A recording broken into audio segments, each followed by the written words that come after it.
Hi YouTube, this is Rosemary. I hope everyone is doing great. Today is February the 1st.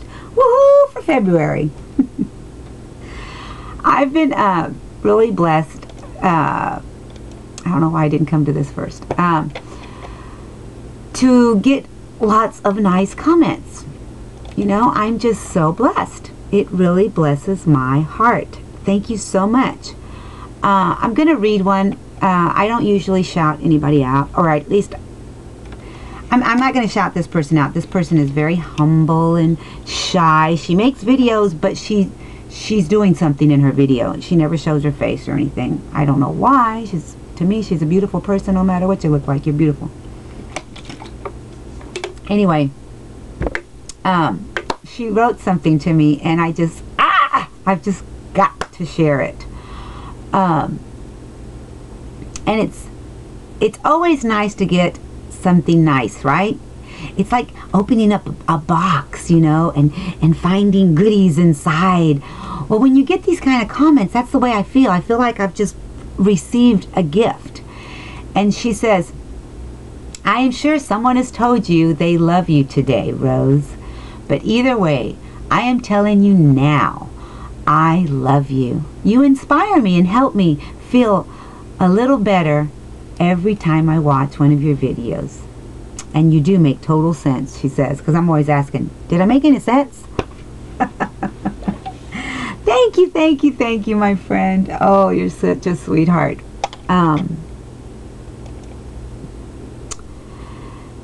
It's it's a blessing to receive this. Her name is Andrea. Thank you, Andrea.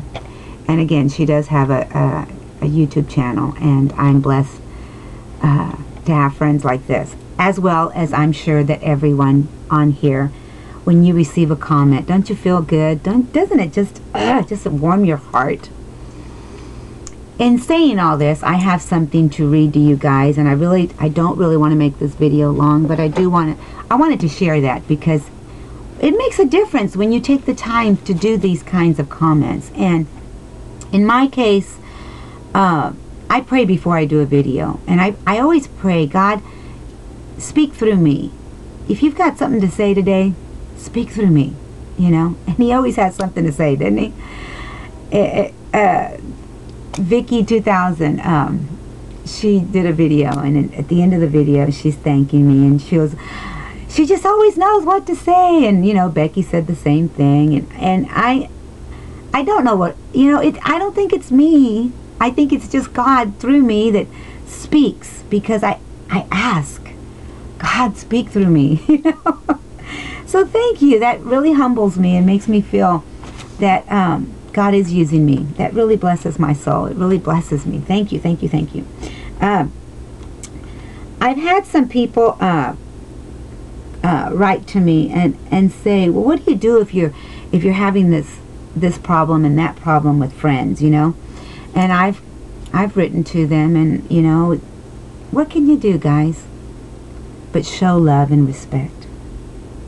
You know, the Bible says to love as you would want to be loved. You know, that's what you need to be. You know, how do you want to be loved? How do you want to be respected? Well, that's what you do in return.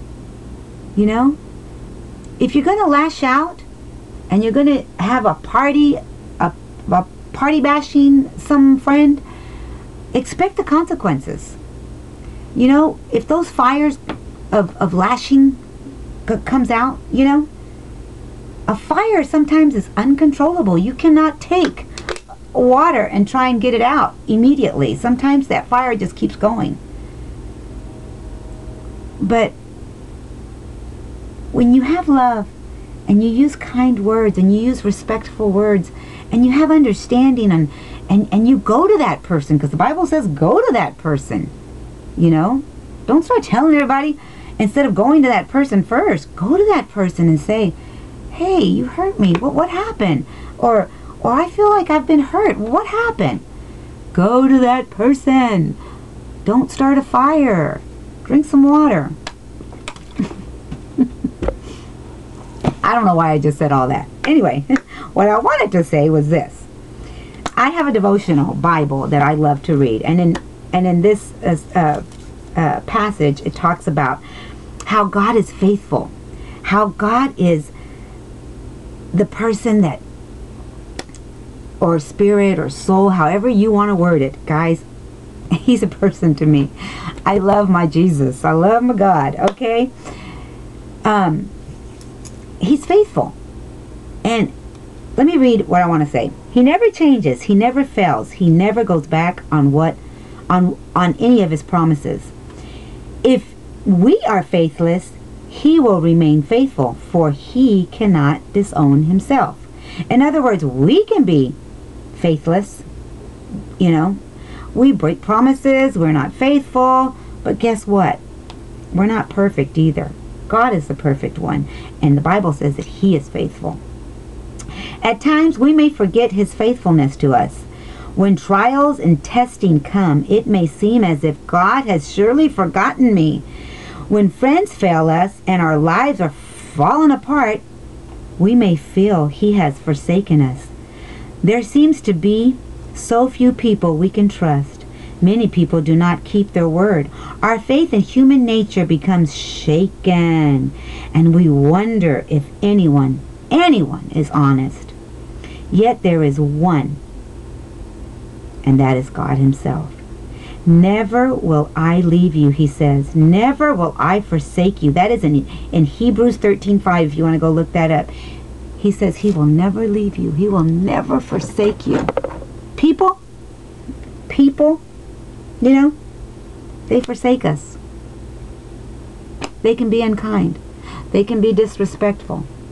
They can show no mercy. They can have no love. And that is really sad. You know, I don't say take the abuse. I do not ever condone disrespect, hate, and uncaring and lashing out. I don't ever condone that. That's never a good thing.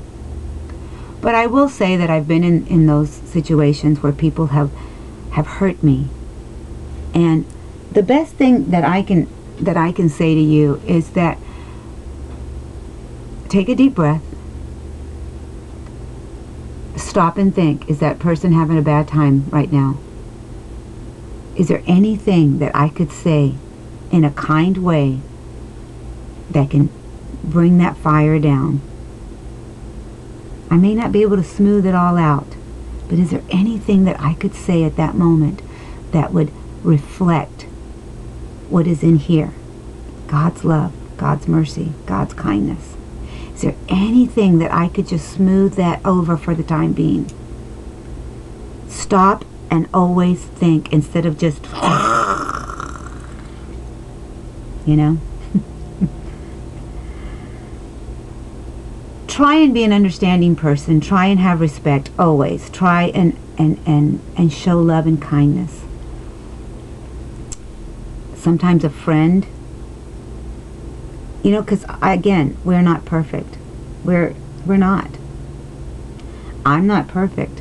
I've never, ever going to claim that. It's never going to be shown after I'm dead and gone that Rosemary was the perfect one. That's not going to be out there for anybody, believe me. I've had some growing up to do, and we make our mistakes. And when we make our mistakes, we must learn from our mistakes. Try and think, you know, why don't I have that relationship anymore? Why is that friend not in my life? What did I do? Because you can't always think you've not ever done anything wrong. I've done some wrong. Have I learned from that wrong? You know? Sometimes we just need to learn from our mistakes and go on. And never be so proud that you can't go to that person first. Don't start a fire by telling everybody, she did this to me, she did that to me, he did this to me, he did that to me. Ooh, don't you feel so sorry for me? Don't you feel bad for me? Let's go beat him up. No. That would not be the right thing to do. What's the right thing to do? Stop. Take a drink. Think about what needs to get done and said. Give it a day or so sometimes. Let it die down before you go to that person. Sometimes as a teacher, I have learned to go to a parent. Well, I'm not teaching right now, but I've been able to go to a parent that is upset with another parent because of the children, you know, because it's funny, the children, they get back together, you know, but the parents, they're like, ah. And what I do is I've learned to sandwich things. A negative with a positive, or no, a positive, I'm sorry, scratch that, positive with a negative and a positive. So you've got positive and positive, negative in the middle. I'll give an example really fast. You know, your child is really, he's done really good in trying to take the situation with his friend and make it better. But he did, and you do the negative, but he did lash out at him when he probably felt bad. And maybe that wasn't such a good thing. Maybe we should redirect him. This is the positive. You see what I'm saying? I hope I've made that example right for you. But you want to take a positive, a negative, and a positive. And you can do that throughout your whole entire life. And it becomes a better way of communicating with people that you really love. You just don't know how to communicate with them because they've lashed out at you, or you've lashed out at them, or vice versa. So I would suggest for you guys, or for all of us, you guys, remember that whenever I do this, I've got more pointing back at me. Think about, you know, what you want to say before you say it. I love you guys. Again, I hope I've made sense. I hear that I do. Let me know. I love you guys, and please forgive me for not commenting to some of my videos. I get overwhelmed. I leave the computer and then I come back and I find a lot of comments that are just meaningful to me, every single one. And sometimes I come back and there's like, you know, 10, 20 comments, which are really not a lot, and then I turn around and I've tried to comment to everybody. Anyway, you know how it goes. So I love you guys, and I'll be back. Connie, keep your protein up. She's doing awesome, isn't she? She's already in Twonderland. I love you. I can't wait to see you, girl. Bye for now.